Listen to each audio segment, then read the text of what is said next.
자, 오늘 마태복음 131번째 시간입니다. 오늘 마태 9장 14절에서 17절까지 9장에서 나오는 예수님의 7가지 기적 중에 세 번째입니다. 그리스도의 사역 세 번째 시간. 죄인을 위해서 죽으시는 예수님의 모습 안에서 과연 우리는 잘된 믿음인지 아니면 잘못된 믿음인지를 한번 그 하나님의 교훈, 의미를 따라서 교훈을 얻는 시간을 갖도록 하겠습니다. 우리 다 같이 성경을 함께 봉독하도록 하겠습니다. 마태 9장 14절에서 17절까지 우리 같이 봉독합니다. 그때에 요한의 제자들이 예수께 나와 가로되 우리와 바리새인들은 금식하는데 어찌하여 당신의 제자들은 금식하지 아니하나이까? 예수께서 저희에게 이르시되 혼인집 손님들이 신랑과 함께 동안히 슬퍼할 수 있느냐? 그러나 신랑을 빼앗길 날이 이르리니 그때에는 금식할 것이니라. 생배 조각을 낡은 옷에 붙이는 자가 없나니 이는 비운 것이 그 옷을 당겨 헤어짐이 더하게 되며 새 포도주를 낡은 가죽 부대에 넣지 아니하나니 그렇게 되면 부대가 터져 포도주도 쏟아지고 부대도 버리게 됩니다. 새 포도주는 새 부대에 넣어야 둘이 다 보존되느니라. 아멘. 자, 오늘 이 말씀 속에서 오늘 이건 뭡니까?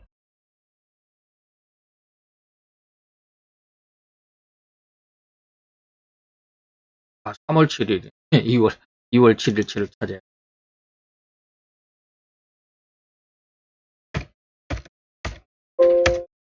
2월 7일.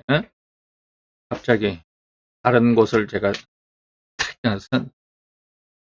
오늘 예수님의 지방행정 속에서 우리가 세 번째 시간이죠. 첫 번째는 중풍병자를 4명의 친구들이 메왔을 때 죄를 용서한다라는 그런 어떤 의미. 그 다음에 마태를 부르시면서 나는 죄인을 부르러 왔다라고 하시는 그런 내용들 우리 지난 시간까지 잘 살펴보았습니다. 그리고 나서 오늘 세 번째는 금식에 대해서 논란이 있었습니다. 예수님과 그리고 세례 요한의 제자들이죠.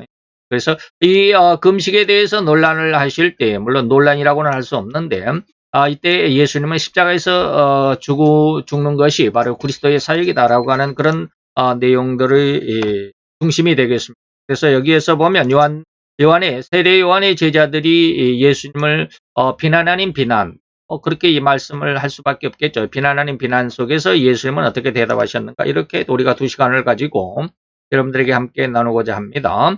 자, 첫째 세례 요한의 제자들이 예수님께 나와서 뭐라고 그랬느냐면 우리와 바리새인들은 금식합니다. 그런데 어찌 당신의 제자들은 금식하지도 않습니까?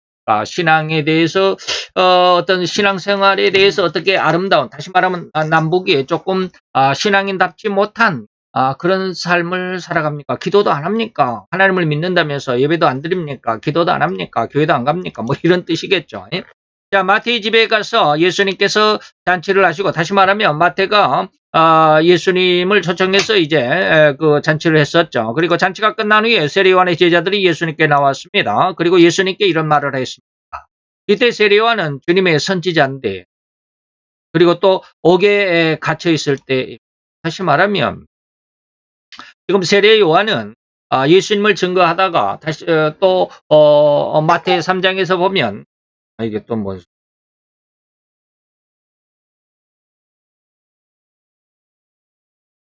예수님을 증거하다가 또 그 어간에 그 헤롯 왕의 그 잘못을 지적을 했죠. 헤롯 왕의 동생, 이복 동생이죠.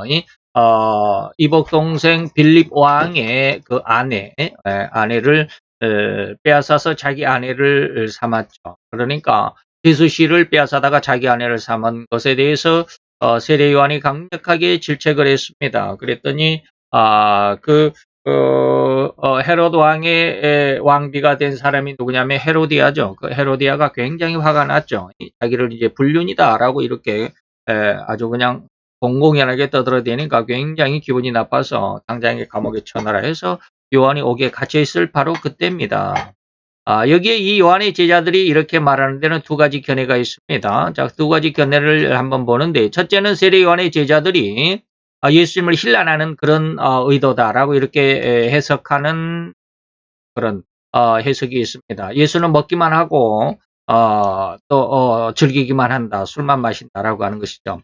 이때 예수님 마태 11장 19절에서는 뭐라고 그러냐면 인자는 와서 먹고 마심에 말하기를 보라 먹기를 탐하고 포도주를 즐기는 사람이요 세리와 죄인의 친구로다 라고 이렇게 세속의 다시 한간에서는 이렇게 예수님을 비난하는 그 모습에서 보니까 야, 참 목사답지 못하다 뭐 이렇게 말할 수도 있는 그런 상황이 예수님께 있어서 마태 이제 앞으로 11장에 가면 우리가 배우겠지만 그런 내용이 있었다 이것입니다. 그러나 지혜는 그 행한 일로 인하여 옳다함을 얻게 될 것입니다. 나중에 말씀드리도록 하고요.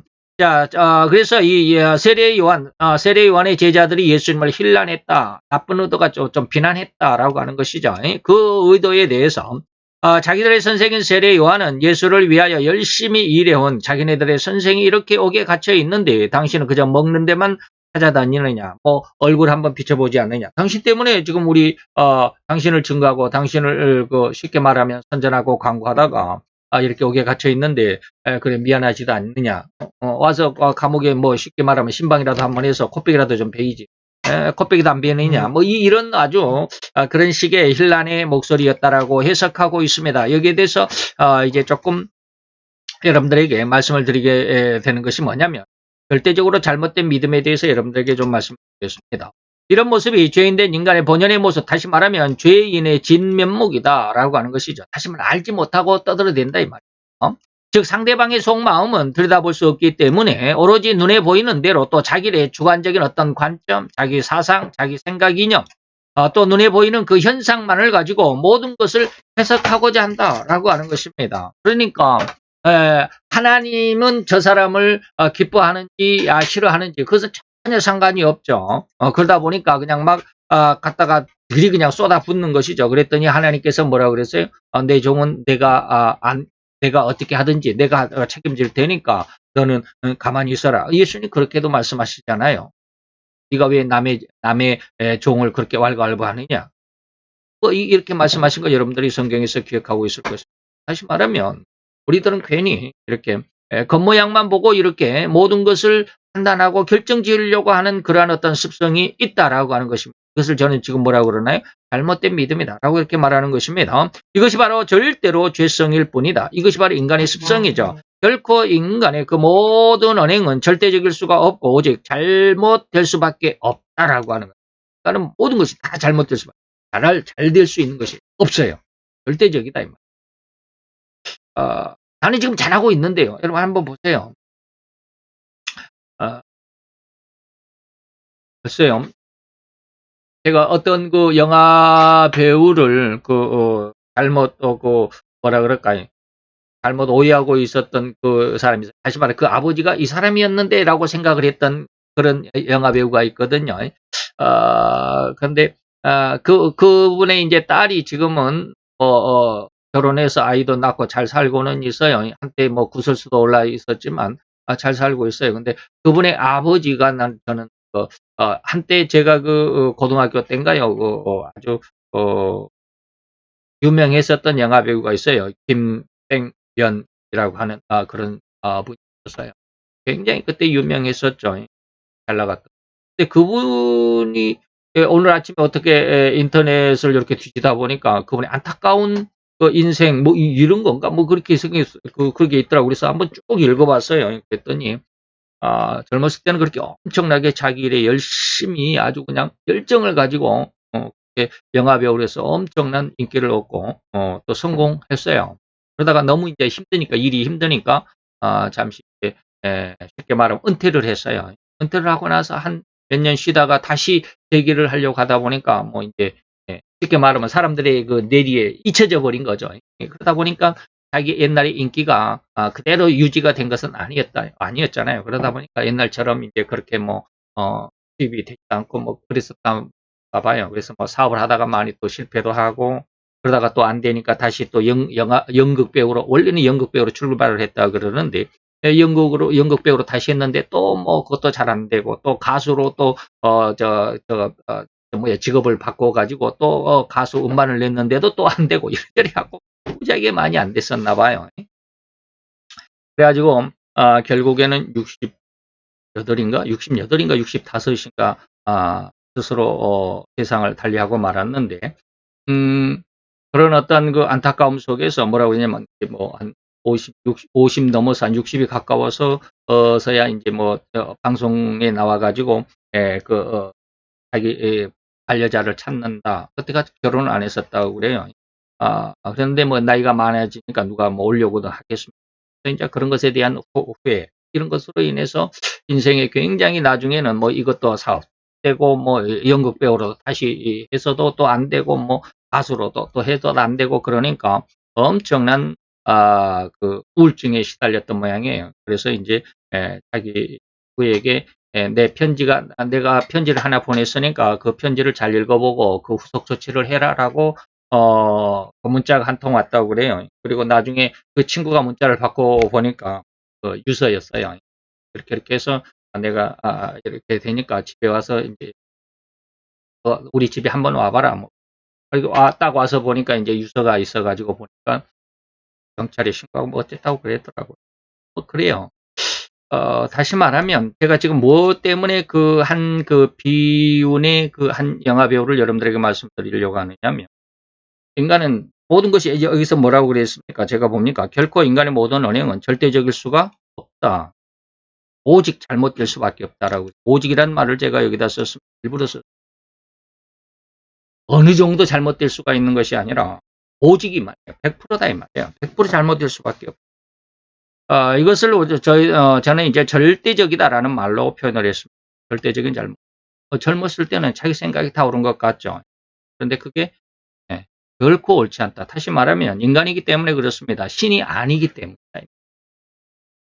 자, 이러한 생태는 세례요한의 제자들이라도 결코 뭐가 아니다? 예배는 아니었습니다. 그들도 그저 눈에 보이는 대로, 그리고 한간에 떠도는 그 소문, 다시 말하면 한간에 떠도는 소문이 모여서 인자는 예수는 세상에 와가지고 그냥 먹고 마시고 놀기만 한다. 이런 사람이라고 하는 그런 어떤 소문이 말이에요. 오늘날에는 이른바 하더라라고 하는, 요즘 여러분들 그 뉴스에 잘 보십니까? 하더라를 누가 카더라 이 말입니다. 카더라 소식, 찌라시 이런 거 있죠. 낮장 광고 이러는데, 쉽게 말하면 요즘 말로 하면 뭡니까? 가짜 뉴스다. 라고 하는 것이죠. 가짜 뉴스다. 라고 하는 말이 굉장히 유행하고 있는데, 이러한 헛소문 혹은 가짜 정보를 그대로 받아들이고 믿어버리는 습성으로 예수님을 평가했다라고. 저도 제 한때 이야기를 하면, 저도 전라도 출신입니다. 전라도 출신이기 때문에 옛날에 전라도 출신의 김 전 대통령이 계셨죠. 아주 전폭적인 후원자였어요. 지지자였죠. 후원자라기보다 돈을 후원하는 그런 것은 아니었기 때문에 전폭적인 지지자였어요. 100% 지지했어요. 그리고 그 후임으로 이제 노 전 대통령이 있었고요.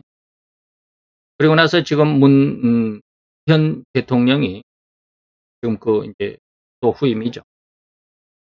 그래서 이번 정부에 들어서 제가 무엇인가를 한번 한 사람의 그 강의를 들었습니다. 이땡훈 교수님의 강의를 들었는데, 그 사람의 원래는 그 법철학이에요. 법학 교수인데 법철학이더라고요.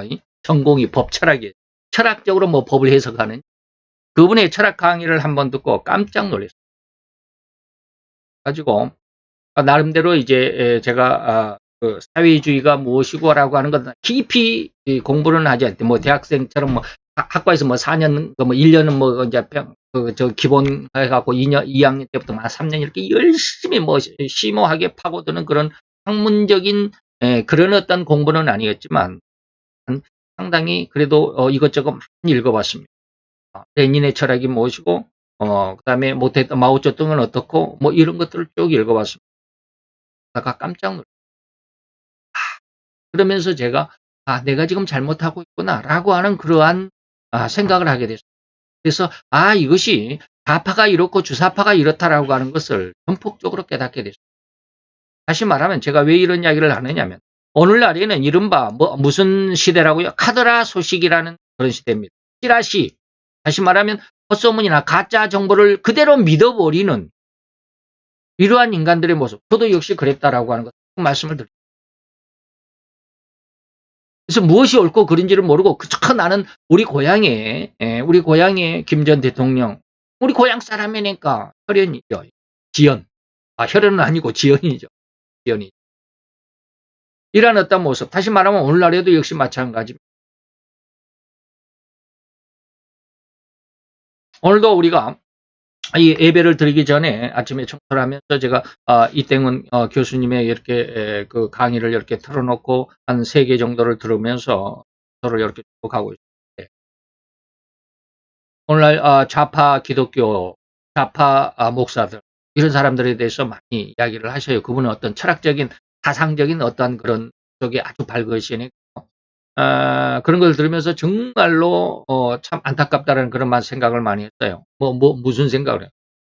저런 어떤 좌파적인 어떤 좌파를 하려면 차라리 그냥 저쪽에 가서 하지 왜 그 기독교에 들어와가지고 교회에 들어와가지고 기독교와 하나님과 사회주의의 어떤 조화를 이루려고 한다든지 그런 이야기들을 많이 하죠. 사회주의 어쨌든지 그래요. 이러한 일들이 너무 많다라고 하면 그런 이야기를 자꾸 듣다 보면 거기에 넘어갈 수밖에 없다 이 말. 가짜 정보를 그대로 받아버리고 그것을 믿어버리는 인간의 습성이 뭡니까? 바로 죄성입니다. 그게 너무 가깝거든요. 죄는 죄니까. 그래서 그러한 죄성의 모습으로 예수님을 평가했다라고 하는 거죠. 예수님은 어떻게 평가를? 인자는 와서 먹고 마시는 그런 어떤 쉽게 말하면 식충이다 이 말이에요. 이런 것이죠. 그래서 절대적인 믿음으로 예수님을 직시하는 그런 은혜나 능력을 받지 못한 이러한 상태다라고 아니할 수가 없는 그런 상황이죠. 오늘날 거의 모든 사람이 이러한 잘못된 정보에 휩쓸려서 자기도 감당할 수 없는 안타까운 결과에 이를 수밖에 없는 삶을 살아간다라고 저는 감히 단언할 수 있습니다. 그러면 백 목사 당신은 그럼 옳다라고 다들 잘못됐다. 인간의 생각은 정말로 100% 잘못됐다고 하면서 당신 자신도 지금 잘못됐다라고 인정을 할 수 있어야 되지 않느냐. 물론 저도 잘못됐다라고 인정을 할 수 있어요. 그러나 여러분들이 나중에 진리를 알게 되면 선과 악을 구분할 수가 있어요. 진리를 알지 못하고 선과 악을 구분할 수 있다라고 자신하는 것보다 진리를 알면 이게 보이더라는 거예요. 여러분들 그런 것을 좀 느껴봤습니다. 그래서 예수님은 이러한 인생들, 다시 말하면 그저 세상의 가짜 정보에 그대로 따라가는 이러한 삶을 살아가는 사람들을 예수님이 질타하셨습니다. 어떻게? 그냥 두어라. 저희는 소경이 되어서 소경을 인도하는 자다. 만일 소경을 인도하면 뭘다? 둘이 다 구덩이에 빠진다라고 하십니다. 그러니까 내가 소경이 안 된다라고 하는 것은 내가 소경이 아니라는 것을 어떻게 밝혀내느냐. 여러분들이 계속해서 한번 설교를 계속해서 잘 들어보시면 알 수 있습니다. 나중에 계속 겠죠. 이것도 마태복음에 15장에 나오니까. 그래서 제가 늘 이야기합니다. 오늘 본문 속에 오늘 그 마태 9장에서도 보세요. 처음에는 죄를 사하시는 그리스도, 그 다음에 죄인을 부르러 왔다. 죄인을 불러서 뭐 하겠냐. 내가 십자가에서 대신 죽어줘서 그 사람을 살릴 거야. 라고 말하면서 그 십자가에 죽는 것을 너희들이 믿음으로 믿어야 된다. 그 믿음을 가지고 어디로까지 부활까지 내가 이끌어가는데 그 다음에 뭡니까? 참 것을 분별하게 하실 것. 소경을 고치셨다. 볼 것을 볼 수 있어요. 진리 안에서 이것이 눈이 띄어져야 된다라는. 그래서 벙어리 귀신을 쫓아냈다라고 하는 것은 뭡니까? 말할 수 있도록 했다. 벙어리 입을 다물고 있었던 진리 안에서 진리를 정확히 보지 못했던 그들의 눈을 띄워주고 그리고 진리를 세상 가운데 증거할 수 있는 입을 열어주고 이것이 바로 진리의 어떤 맥락이거든요. 그래서 이러한 어떤 의미를 여러분들이 잘 이해할 수 있어야 됩니다. 만약에 이것이 이해되지 않고 이것이 경험되지 않으면 소경을 인도하는 꼴이 되고 그러다 보면 인도자나 따라가는 사람이나 둘 다 구덩이에 빠지게 됐다라고. 바로 오늘 우리 성도들은 절대로 이런 세상의 습성, 다시 말하면 죄성의 성품으로만 살아가는 삶을 당장의 멈춰야 된다 이 말이죠. 지향하고 지양이 아니죠. 지양은 계속 이렇게 막 북돋은 것을 지양이라고 그러고 지향 그러면 그만큼 멈춰라 이 말이에요. 하는 것을 멈춰줘. 그칠 지자입니다. 그 방향을 받은 것을 멈춰라 이 말이에요. 돌이켜 모든 것의 기준인 성경으로 돌이키는 회개의 은혜를 얻기를 간절히 사모하는 신앙의 훈련이 절대로 필요한 것입니다. 이는 절대적인 책임은 이 절대적인 책임은 누구요? 설교자에 있다. 지금 방금 말씀하신 가짜 기도인들. 좌파 기독교인들 그리고 좌파 목사들이 너무 많다. 엉뚱한 소리를 뻥뻥 했어요. 이제는 그런 목사님들이 계셨다. 제가 한번 이야기를 했죠. 인천에 가보면 메가더 장군, 인천 상륙작전 기념 공원에 메가더 장군 동상이 있는데, 거기 동상에 올라가가지고, 두 사람이 동상에 올라가가지고, 거기다가 메가더 장군의 동상에다가 기름을 붓고 화형식을 했던 그 사람들이 누구냐? 목사들이었다라는 그런 말씀입니다. 또 예전에 그 연평도 포격 사건이 있었죠. 북한에서 연평도에다가 포격을 해가지고 바로 그때 기독교 단체의 목사님들이 성명을 냈다고 그래요. 이런 포격을 당하지 않으려면 한미 군사훈련을 중단해야 된다. 뭐 이런 성명을 냈다고 그러고, 그리고 북한에 무조건 우리가 지원해야 된다. 앞뒤 해볼 것 없어. 뭐 생각할 것 없어. 무조건 지원해야 된다. 오늘날 꼭 지금 이 시대에 이 정부 대통령이나 아니면 통일부 장관이나 똑같죠. 네. 이런 어떤 잘못된 어떤 신앙들, 절대. 그래서 이러한 소경을 인도하면 둘 다 구덩이에 빠진다라고 하는 이 책임은 누구요? 바로 설교자들에게 있어요. 성경을 잘못 오해하고 있기 때문에 그러죠. 그건 목회자에게 일차적이겠지만, 다만 그렇다고 해서 일반 성도들에게는 아무런 책임이 없느냐? 절대 그렇지도 않습니다. 일반 성도들에게도 주님은 그 책임을 물으실 것입니다. 그 근본 이유는 뭡니까? 이 온 세상에 하나님의 신성과 하나님의 마음, 곧 하나님의 진의를 심어 두셨기 때문입니다. 그래서 늘상 여러분들에게 로마서 1장 20절을 제가 많이 이야기를 하죠. 그래서 성도들일지라도 이 세상의 모든 것을 심사숙고해 살펴보고 알아내야만 합니다. 왜? 로마서 1장 20절에 보니까 창세로부터 하나님의 그의 보이지 아니하는 하나님의 어떠한 그 능력, 그리고 그의 신성, 그의 신성, 그리고 그것들이 그 만드신 만물에 분명히 들어있다라고 하는 것입니다. 그래서 늘 여러분들에게 그 부모의 마음을 제가 여러분들에게 아버지의 마음으로, 하나님의 마음으로 여러분들에게 말씀드리곤 했습니다. 아버지는 자기 아들이나 자기 딸이 이웃집 개똥이의 아버지에게, 이웃집의 개똥이 아버지한테 가가지고 아버지 그러면서 그냥 그렇게 지낸다면, 자기 아버지는 놔두고 이웃집 개똥이 아버지한테 막 가서 아버지 그리고 아주 그냥 잘 지내고 그렇다면 좀 곤란하겠죠. 곤란하겠죠.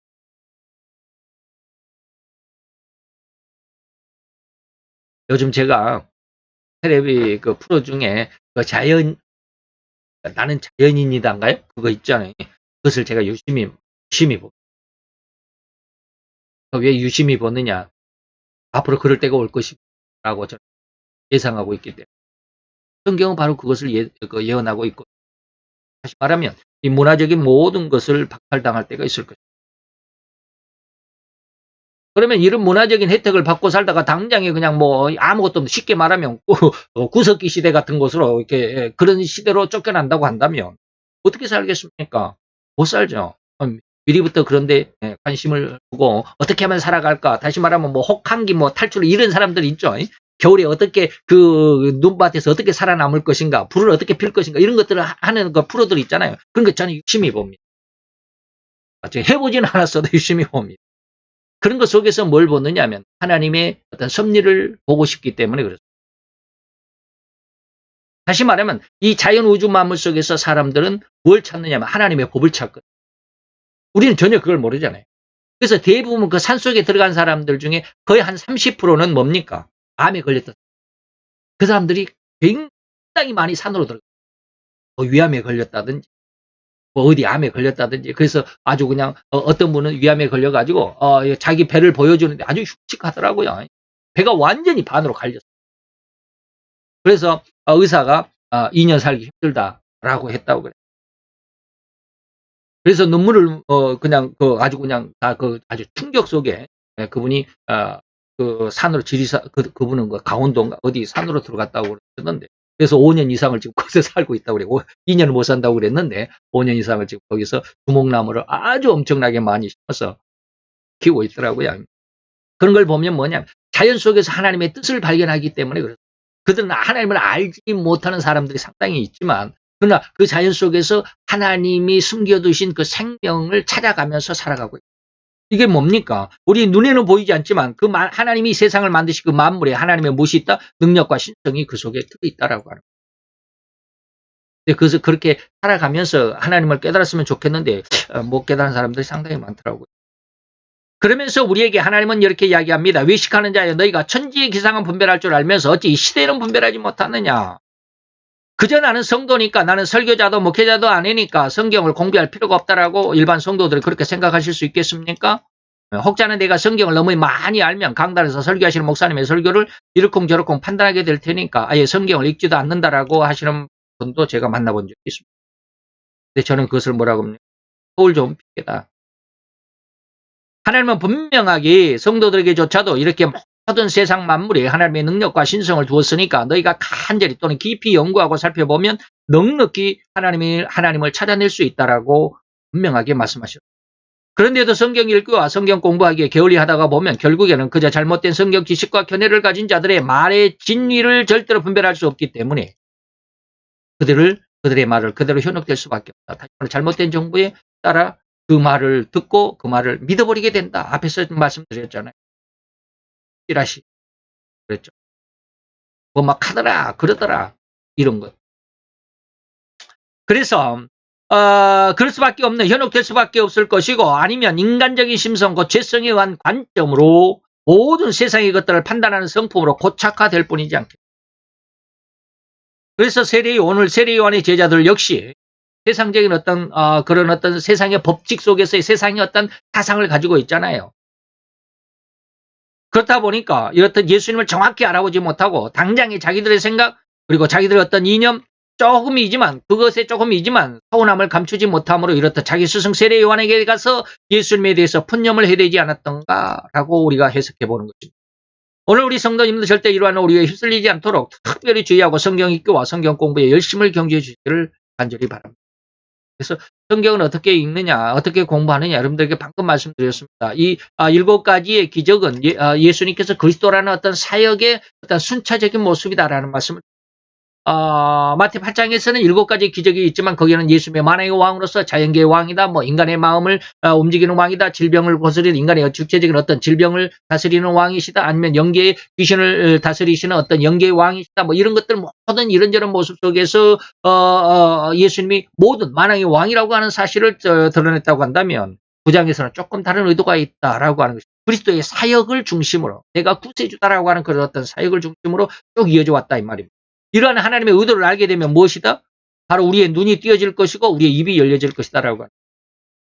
이런 어떤 하나님의 의도를 정확히 알지 못하면 우리도 비록 아주 훌륭한 선생이지만 다시 말하면 세례 요한을 스승으로 모시고 있지만 그러나 잘못된 신앙관을 가질 수밖에 없는 안타까운 모습에 의한 결과가 있을 수밖에 없습니다. 그래서 우리는 절대 이러한 오류에 휩쓸리지 않도록 해달라라고 지금 여러분들에게 말씀드립니다. 그 다음에 두 번째로 잘된 믿음을 봅니다. 세례 요한의 제자들이었기 때문에 예수님에 대해서 잘 알고 있었을 것입니다. 다시 말하면 세례 요한의 제자들이 예수님께 와가지고 왜 우리와 바리새인들은 금식하는데 당신 제자들은 금식하지 않습니까? 라고 이렇게 반문한 것을 이제 좋게 해석해보자 이 말입니다. 다시 말하면 그 스승이 세례 요한이었는데 제자들은 오죽 제자들이었겠느냐 이 말이에요. 다시 말하면 잘 배웠던 제자들인데 그럼 이렇게 말한 의도가 무엇이겠느냐 이걸 보는 겁니다. 좋은 의도 속에서 잘된 믿음 쪽에서 바라보는 세례 요한의 제자들의 모습을 그 마음을 이렇게 우리가 해석해보자라고 하는 겁니다. 그래서 한간에 이렇게 예수님들은 먹기만 탐하는 사람이라고 그런 소문이 있으니까 예수님 조금 조심하는 것이 더 어떻겠습니까? 살짝 쉽게 말하면 터치해주는 식으로 세상은 이렇습니다라고 세상이 지금 소문이 이렇습니다라고 이렇게 알려주는 식으로 예수님에게 예수님 오늘 본문의 말씀을 그렇게 이야기하는 것이죠. 우리와 바리새인들은 금식하는데 어찌 당신의 제자들은 금식하지 않습니까? 세상이 당신의 제자들 금식하지 않는다라고 이렇게 입방아가 심합니다.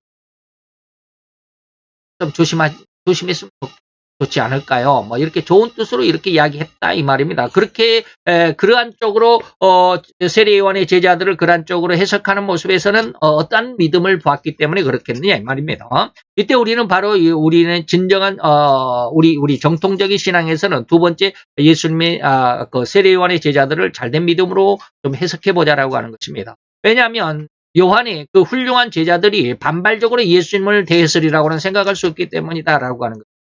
다시 말하면 세례 요한은 분명하게 그 제자들에게 이렇게 이야기합니다. 요한복음 3장 26절에서 30절까지 저희가 요한에게 와서 가로되 요한에게 와서 그래, 랍비어 선생님과 함께 요단강 저편에 있던 자, 그 선생님이 증거하시던 자, 이건 누구예요? 지금 세례 요한의 제자들이 세례 요한에게 와서 지금 이야기합니다. 선생님이 증거했잖아요. 누구를? 예수를 증거했어. 선생님이 증거하던 자, 그 예수가 저쪽 요단강 저쪽에서 세례를 주니까 사람들이 다 그 예수에게로 가버립니다. 그렇게 이야기를 지금 세례 요한에게 제자들이 와서 쉽게 말하면 보고를 했습니다. 그랬더니 요한이 대답했습니다. 만일 하늘에서 주신 바가 아니면 사람이 아무것도 받을 수 없다. 나의 말한 바 나는 그리스도가 아니라고 했지 않느냐. 나는 그리스도 앞에, 그의 앞에 보내심을 받은 자라고 한 것을 너희들이 나를 증거해줘야. 나는 그리스도가 아니고 나는 그리스도의 선구자일 뿐이야. 그것을 너희들이 증거를 해줘야지. 내가 누차 얘기하지 않았니? 그런 뜻이에요. 신부를 취하는 자는 신랑이 신부를 취하는 것이지. 옆에서 들러리 하는 사람이 신부를 취하는 것은 그건 잘못된 것이잖아요. 신랑이 신부를 취하는 것이지. 들러리가 신부를 취하는 게 아니야. 나는 들러리일 뿐이야 라고 하는 겁니다. 신부를 취하는 자는 신랑이나 서서 신랑의 음성을 듣는 친구 들러리가 크게 기뻐하는 거야. 나는 이 기쁨, 들러리의 기쁨만으로 충분한 사람. 예수 그는 흥해야 되겠고 나는 들러리 나는 비록 체해야만 하는 거야. 그러니까 내가 이렇게 증거해가지고 그에게로 모든 사람들이 예수에게 갔다고 그런 것은 잘된 거야 라고 말하는 거예요. 그런데 예수님이 세례요한의 제자들은 그걸 지금 조금 서운해하는 거예요. 어제까지 다 세례요한 우리 선생에게 다 모여들었는데 오늘 저쪽에서 예수가 저쪽에서 세례 준다고 그러니까 전부 다 그리 쏜살같이 다 몰려가 버리고 우리한테는 몇 사람 안 남아있다. 기분 나쁘다. 이게 뭐예요? 요한복음 3장 26절에 30절까지. 그 안에서 세례 요한은 뭐라고 이야기했어요? 나는 그의 앞에 보내심을 받은 자 들러리일 뿐이고 선구자일 뿐이고 그는 예수는 흥해하고 나는 뭐요? 쇠할 수밖에 없는 존재라고 자기 자신을 증거해서 그러한 교훈을 받는 제자들이었다 말입니다. 즉 이 구절들은 세례 요한이 그의 제자들에게 교훈을 줄 말씀이죠. 그의 제자들이 선생인 세례 요한에게 고자질합니다. 나쁜 의미가 아니라 아마도 왜 그렇게 그런가? 그런 어떤 푸념 섞인 악의가 아니라 안타까운 마음에서 이 말이죠. 그래서 어제까지는 우리들의 제자였는데 오늘 요단강 저쪽에서 예수라는 사람이 세례를 준다고 소문이 나니까 다들 그리로 가버렸습니다. 이제 우리는 어떡합니까? 수입이 없어졌잖아요. 그렇죠? 그런 푸념 섞인 보고에 대해서 스승인 세례 요한은 아니다. 그것이 옳은 일이다. 그것이 이루어질 일이다. 나는 예수를 증거했잖아. 그 증거를 더욱 확장하는 사역이 바로 너희들의 사역이고 너희들의 임무다. 이렇게 말합니다. 그러니까 우리가 사명을 잘못 자각을 하면 목사들이 크게 잘못돼요. 그래서 오늘날 우리나라가 하나님의 집계를 받고 있는지도 몰라요. 저는 그렇게 생각해요. 70년 동안 하나님께서 이 나라를 얼마나 크게 사랑했는지 몰라요. 근데 지금 그 사랑을 완전히 빨아뭉개고 있잖아요.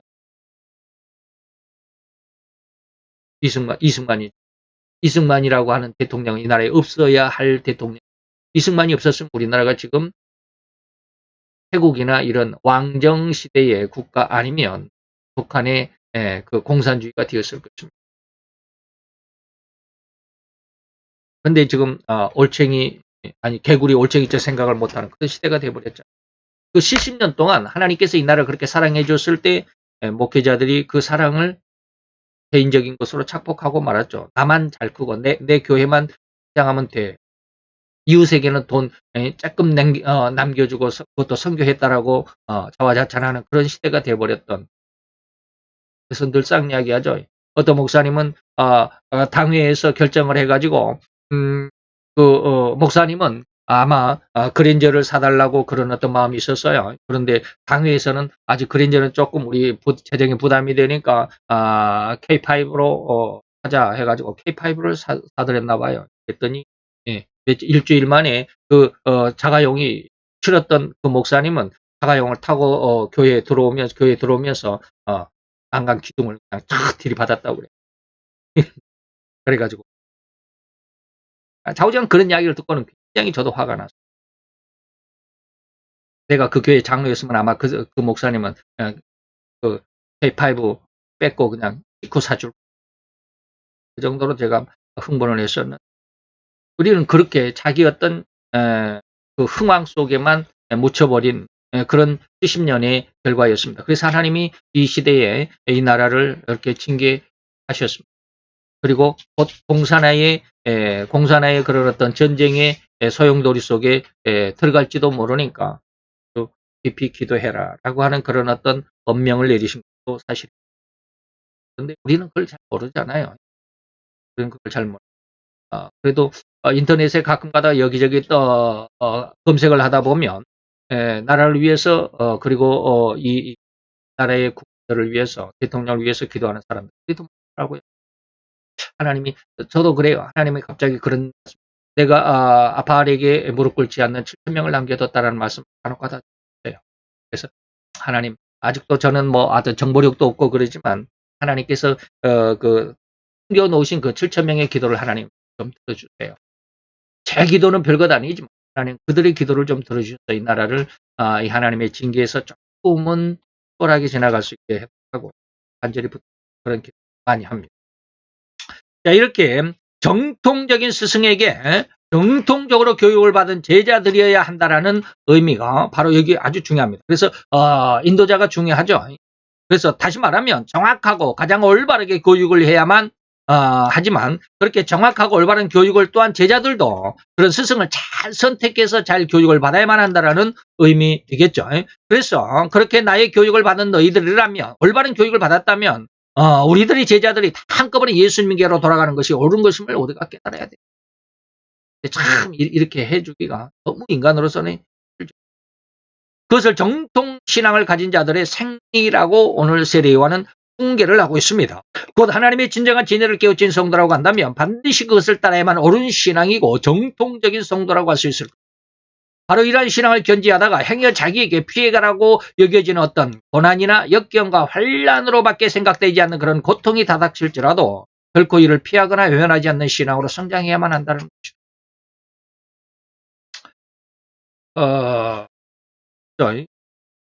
근데 앞으로 글쎄요, 어떤 여러분들이 그런 데에는 이제 관심이 없을 수도 있겠지만 이 나라가 지금 종교법에 대해서 하나하나 추진해 나가고 있을 때 이 나라의 기독교 아주 쉽게 말하면 지도급의 인사라고 하는 사람 그런 사람들이 몇십 명이 모여가지고 그 정부의 법을 적극 지지한다라는 그런 성명을 또 했나 봐요. 정통적인 교단의 연합회에서 그렇게 성명을 냈나 봐요. 뭐 근데 뭐 관심도 없고 참여도 안 하니까 뭐 몰랐지만 인터넷 뉴스에 막 떠돌아요. 다시 말하면 제가 왜 이런 이야기 하냐면 앞으로 교회가 정부에 예속될 그런 시기가 올 것입니다. 정통적인 교회는 옛날부터 제가 그런 이야기를 했잖아요. 정통적인 교회는 다 문을 닫을 것이고 지하로 숨어 들어가게 될 것이다. 왜 성경은 그랬어요. 악인이 득세하면 의인이 숨는다 그랬어요. 악인이 득세하면 의인은 숨게 될 것 같아요. 그런 시대가 지금 오고 있잖아요. 지금 하나님의 어떤 징계가 이 나라에서도 이루어지지 않을 수밖에 없는 꼭 이루어지고 있는 그런 어떤 위기감을 저는 많이 느끼고 있는데 얼마나 많은 사람들이 위기감을 느끼고 있는지 좌우지간 그렇다고 한다면 우리는 뭐예요? 이를 피하거나 외면하지 않는 신앙으로 성장해야만 합니다. 하나님 앞에 이런 걸 많이 기도한 적도 있어요. 그랬을 때 제가 지금은 위바 TV를 지금 하다가 지금 중단을 했는데 다시 해야만 할 것 같은 그런 생각이 들어요. 왜 제가 그 중단한 이유가 있었는데 그 이유를 이유 뭐 때문에 그랬는데 그 이유를 제가 지금 실현하지 못하고 있기 때문에 다시 해야 되지 않을까라는 그 생각하는데 다시 시작하기가 참 힘드네요. 어쨌든지 제가 그 위바 TV를 할 때 그런 말을 많이 했어요. 잘못된 지도자들 그리고 잘못된 정치 종교 정치 지도자들 그리고 잘못된 종교 지도자들 하다가 지금 멈추고 있는데 그런 얘기 속에 바로 그럴 때 한참 그렇게 할 때 하나님께서 저에게 어떠한 은혜를 주셨느냐면 다니엘을 보여주셨고 그의 세 친구들을 보여주셨고 세상이 이렇게 힘들 때 다니엘은 어떻게 살았을까? 다니엘 세 친구들은 어떻게 그 어려운 상황, 불신의 세계 속에서 그렇게 예수를 믿으면 하나님 앞에 기도하면 죽인다, 풀무불 속에 집어 던진다, 뭐 사자굴 속에 집어 던진다라고 했던 그 어마어마한 법도 아닌 그 악법들을 만들었을 때 그들은 어떻게 신앙을 지켜갔을까라고 하는 것이죠. 이때 많은 목회자들이 정부의 시책에 따르게 될 오늘날 교회에 예배 드리지 마라 그러니까 지금 그의 일부분이 완전히 실행되고 있잖아요. 여러분들 이것을 볼 수 있어야 되죠. 우리가 교회가 없었으니까 저는 이런 상황이 되었으면 만약에 제가 극교회를 하고 있었다면 어떻게 처신했을지 저도 암담하기도 합니다. 물론 작은 교회는 50명 이하의 교회는 그냥 말만 하고 크게 터치는 안 한다고 그러던데 저희들이야 교회가 없으니까 또 더군다나 그렇지 않지만 어쨌든지 큰 교회 목회자였다면 나는 과연 어떻게 그때 대처를 했을까라고 생각해 봅니다. 근데 저는 그렇게 했을 것 같아요. 일주일 내내 예배를 드렸습니다. 저 같은. 월요일 날은 교회 전체가 크다 그러면 7구역으로 이렇게 딱 나눠가지고 구역으로 나눠가지고 월요일 날은 1구역, 화요일 날은 2구역 이렇게 나눠서 드리면 되잖아요. 한꺼번에 드리려고 그러니까 그래요. 월요일 날 드리는 예배는 하나님이 안 받으시고 꼭 주일날 드리는 예배만 하나님 그렇지 않아요. 그렇다 그래서 교회 예배는 안 드릴 수가 없잖아요. 예배 안 드리는 것 낫냐? 그렇지 않죠. 또 온라인 예배 우리도 지난 주간에 한번 해봤지만 온라인 예배하면 뭐예요? 전부 다 이불 속에 있지. 핸드폰만 틀어놓고. 예배가 아니죠. 그래서 한번 해보려고 했는데 앞으로 저도 온라인 예배를 어떻게 할까라는 고민이 많이 있어요. 예전에 아주 성공적인 어떤 사례가 있어요. 교회는 아니지만 누구예요? 나훈아 씨 콘서트. 어마어마한 성공적인 어떤 교회 역작이었죠. 그래서 교회에서도 그걸 어떻게 접목해보면 안 될까라는 그런 어떤 있어요. 교회는 잘 안 되겠지만 어쨌든지 한번 해보고. 자, 어쨌든지 우리는 이런 엄청난 어려운 상황 속에서 법으로 예배를 그리고 집회를 그리고 신앙을 강제하는 이러한 법이 분명히 실현이 될 거죠. 그때 우리는 어떻게 신앙생활을 해야 되느냐. 다 무서워가지고 법 앞에 그냥 쩔쩔 매고 예 알겠습니다 하고 금시상에 절하는 것처럼 그 법 앞에 그대로 꼼짝 못하고 법이 그 법이 옳습니다라고 이렇게 성명을 발표하는 이런 사람들 좀 곤란하죠. 옛날 일제시대 때는 진사참배 옳습니다라고 총회에서 가결했던 것처럼 오늘날에도 그런 사람들이 있었어요.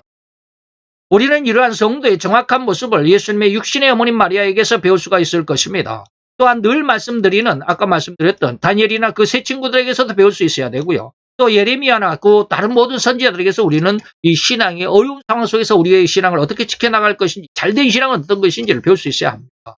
먼저 마리아는 곧 잠시 후면 자기가 불륜의 누명을 쓰고 돌에 맞아 죽어야 하는 위험이었습니다. 다시 말하면 아직 결혼하지도 않았는데 아기를 갖게 되면 너한테 아기가 잉태될 거야 그러면 뭡니까? 1, 2개월은 참을 수 있죠. 왜? 배가 안 불러오니까. 그러나 한 5개월쯤 되면 배가 불러오잖아요. 우리나라에서는 그런 어떤 종교적인 어떤 그런 법이 없으니까 여러분들이 잘 그 실감을 느끼지 못하지만 이 종교적인 이스라엘에서는 다시 말하면 또 다른 어떤 국가죠. 이슬람 국가에서도 그러잖아요. 이슬람 국가에서도 자기 여동생이 강간을 당했다는 강간을 당했어요. 강간을 당했어. 근데 자기 여동생이 그렇게 정절을 잃었다. 강간을 당했다는 이유로 오빠들이 그 여동생을 죽였어요. 자기 집에 쉽게 말하면 가문을 더럽혔다 이 말이죠. 가문의 명예를 더럽혔다. 이게 어디 있었어? 인도에서. 그런 일들 많아요. 다시 말하면 오늘 마리아는 지금 한두 달, 서너 달, 두세 달이면 괜찮겠죠. 그러나 한 5개월쯤 되면 배가 불러오면 이때 당시 이 종교법에서는 남편이 알지 못하는 자기 아내가 내 애가 아니다. 내 아내가 임신한 아이가 내 애가 아니다라고 이렇게 종교법에 고발을 하면 그 아내는 돌에 맞아 죽. 그러면 그 뱃속의 아이도 죽겠죠. 그리고 그 아이를 잉태시킨 남자도 죽겠죠. 3명이 죽습니다. 다시 말하면 마리아는 곧 잠시 후면 5개월 후면 이 말이요. 자기가 불륜의 누명을 쓰고 돌에 맞아 죽어야 하는 그런 위험천만한 지금 그런 하나님의 명령인데 이것을 수용했다라고 하는 겁니다. 이게 하나님의 뜻이라면 내가 죽음을 각오한다. 이것을 뭐라고 그래요? 우리는 교회 신앙이라고 하는 것 여러분들에게 말씀을 드립니다. 그래서 누가복음 1장 37, 8절에 대저 하나님의 모든 말씀은 능치 못할 나는 남자도 모르는데 남자하고 내가 육체적인 관계 다시 말하면 부부의 관계가 없었는데 어떻게 내가 처녀로서 아기를 가질 수 있느냐. 그러니까 천사가 뭐라고 그랬어요? 하나님의 그 말씀의 능력은 능치 못하는 게 없어. 못하는 게 없어. 그러니까 뭐요? 마리아가 거기에 대답합니다. 나는 주의 계집 종이오니 하나님의 말씀 내게 이루어질 것이다. 그래서 잉태가 돼서 예수를 전하게 됐잖아요. 이는 주의 천사가 나타나 아직 약혼 상태인, 결혼이 아니고 약혼 상태인 마리아에게서 내가 아들을 잉태하리라 라고 했습니다. 이는 평천병력이었죠. 아직 수처녀가 아기를 뱃속에 임신을 했다고 한다면 어찌 불륜의 행각이라 의심하지 않겠는가 이 말이에요. 자기 남편 요셉이 나는 마리아하고 잠잔 적이 없는데 아기를 가졌어? 그러면 저 분명히 불륜이다 이 말이에요. 그래서 그 요셉이 종교 재판에 고발을 하면 그 마리아는 아기와 함께 죽어야 되죠. 남자와 함께. 그래서 그의 약혼자인 요셉이 나의 아이가 아닙니다 라고 종교재판에 해부하게 되면 즉시로 마리아는 뱃속의 아이와 함께 물론 아이의 아빠를 찾아내서 3명을 그 한자리에서 돌에 맞아 죽어야만 하는 이런 상황이 발생될 것이라는 것은 지금은 안 그렇지만 5개월쯤 후면 분명히 나타나게 될 것이죠. 그러나 그런데도 조만간에 그러한 죽음의 그림자가 찾아올 위기 앞에서도 주님의 뜻대로 되기를 허락했다는 부분에서 우리는 마리아의 죽을 수도 있겠지만 그래도 주님의 뜻을 이루는 자가 되기를 원합니다라고 하는 이런 고백을 우리가 이런 신앙이 진짜 신앙이다라고 하는. 그래서 앞에 방금도 말씀드렸지만 교회가 정부의 시책을 정부의 법을 따를 것이다라고 하는 것은 꿈이 두려운 거예요. 저도 꿈이 두려운 것만은 사실이겠죠. 저는 자꾸 뭐 죽음에 대해서 자꾸 이야기를 하지만 이미 뭐 흔히 말해서 한번 죽었던 사람이라고 말할 수도 있겠죠. 암을 3.5기에서 암을 했으니까. 이런 거 보면 한번 그래서 뭐 죽음에 대해서는 스스럼 없이 이야기를 합니다만은 그러나 이 죽음에 대해서 이야기하는 것조차도 싫어하는 사람, 세상은 싫어합니다. 제가 죽음에 대해서 이렇게 이야기하면 주변에 있는 사람이 굉장히 싫어합니다. 그걸 느낄 수 있어요. 뭐 그런 소리를 하냐고.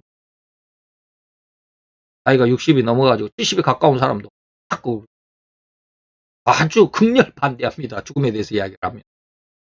계속 이야기를 합니다. 그래도 나이가 이제 살 날보다도 죽을 날이 더 가깝지 않냐. 지금 한 65세 이상 살았으면 앞으로 65년 더 살 거냐. 뭐 죽을 날이 더 짧게 남았지 않냐. 뭐 그렇게 계속 이야기하면 뭐 그렇긴 하지. 뭐 그러면서도 하긴 하지만 죽음에 대해서 그렇게 달가워하는 사람은 없습니다. 그래서 저는 그렇지만 앞으로 이러한 그 나라의 어떤 정교법에 의해서 이렇게 되면 나도 거기에 굴복하지 않을까라는 그런 두려움이 없지는 않아요. 그래서 계속해서 기도합니다. 하나님 이기는 능력, 이기는 예수님의 그 이김의 권능을 주세요. 저희 기도의 오직 위란 목 하나는 그거 이기는 권능 달라고 기도하겠습니다. 이겨야 돼요. 그렇지 않으면 이 세상을 이겨갈 수 없어요. 그래서 예레미야도 역시 마찬가지입니다. 내가 다시는 여호와를 선포하지 아니할 거다. 전도하지 않을 거야라고 그 이름을 말하지 않을 것이라고 이렇게 마음에 다짐을 하면 내 마음 중심에서 불붙는 것 같아서 무엇이 예수 하나님을 다시 증거해야 된다고 하는 마음이 불붙을 것 같아서 내가 골수에 사무치니 내가 밖으로 나가지 아니할 수가 없다. 내 입을 열지 않을 수가 없다. 견딜 수가 없다. 말하지 않으면 답답해서 견딜 수가 없다 이 말. 예레미야 역시 이렇듯 복음을 증가하기만 하면 세상이 들고 일어나서 자기의 말을 반박하고 그것은 하나님의 말씀이 아니라고 반대하고 심지어 물 없는 샘에 빠뜨리거나 감방에 쳐넣거나 목만 남겨놓은 상태로 땅속에 묻어버리는 이러한 심한 반발에 더는 주님의 복음을 전하지 않겠다고 다짐을 하면 그 마음속에는 다시금 복음을 전해야 한다라고 하는 전하지 않으면 마음속에 끓는 이 복음의 열정을 감당할 수가 없다라고 고백했습니다. 사도 바울은 뭐랬어요? 내가 이 복음을 증거하지 않으면 내게 화가 미칠 거야 라고 했어요. 진정한 하나님의 의도와 뜻에 따라서 순종하는 삶이 진정한 성도의 삶이라는 것입니다. 비록 그렇게 살다가 이렇듯 위험한 상황에 다닥칠지라도 고난과 고통을 맞이할지라도 결코 그 길에서 벗어나거나 뒤돌아서거나 포기하지 않는 이 신앙이 바로 올바로 배운 신앙이다. 가장 귀한 신앙이다. 그래서 하나님께서 선히 그리고 기뻐하실 수 있고 온전한 신앙이라고 할 수 있다. 로마서 12장 1, 2절에 보니까 그러므로 형제들아 내가 하나님의 모든 자비하심으로 너희를 권한다. 하나님이 깊이 사랑하심으로 그 사랑으로 내가 너희들에게 다시 한번 말한다. 하나님이 이 사랑이 없으면 너희들에게 이 말을 할 수가 없고 너희들이 이 말을 받을 수도 없다. 너희 몸을 하나님의 기뻐하시는 거룩한 산제사로 드리라. 이는 너희의 드릴 영적 예배니라. 너희는 이 세대를 본받지 말라. 이것도 이제 다 할 말이 많은데 넘어갑시다. 오직 마음을 새롭게 함으로 변화를 받아야 된다. 하나님이 선하게 여기시고 기뻐하고 그리고 온전하신 뜻이 무엇인지 너희들이 해야만. 이렇듯 신앙의 훈련을 받은 성도들이야만이 진실로 오늘 예수님에 대해서 정확하고 가장 올바른 신앙이 되고 그런 교육을 받았다라고 할 수 있을 뿐. 잘못된 이단이나 사이비의 신앙과 그런 꾀임에 휩쓸리거나 또한 속지 않는 이런 가장 정확한 신앙을 잘 찾아내야만 할 것입니다. 여러분들이 믿으시고 오늘 잘못된 믿음 또 잘된 믿음이 무엇인지를 좀 분별했으리라고 믿습니다. 그리고 거기에 대해서 정확한 여러분들의 선택을 해줬으면 하는 간절한 바람입니다. 기도합시다. 할렐루야. 주님 좋아요. 주께 감사를 드리나이다. 주의 영광 앞에서 오늘도 여호와의 귀한 은혜와 은총 안에서 아버지 오늘 이 말씀 속에 다시 한번 우리의 삶의 모습이 삶의 문제가 우리의 생명에 아버지며 그 여부가 달려있습니다. 다시 한번 해보기를 원하였나이다. 하나님 여호와여 우리로 우리의 지혜 속에서 우리의 생각 속에서 우리의 마음 속에서 진실로 영원한 생명이 무엇인지를 자각하게 하여 주옵소서. 따라서 아버지며 그것이 어디에서 그리고 어떻게 이것을 쟁취할 것인지 고민할 수 있는 귀한 마음 하시고 이 귀한 영원한 생명의 그 마음은 하나님으로부터 믿음 안에서 이루어진다라고 하는 것을 깨닫게 해서 예수 그리스도의 이름으로 감사와 기도드려 싸움나이다.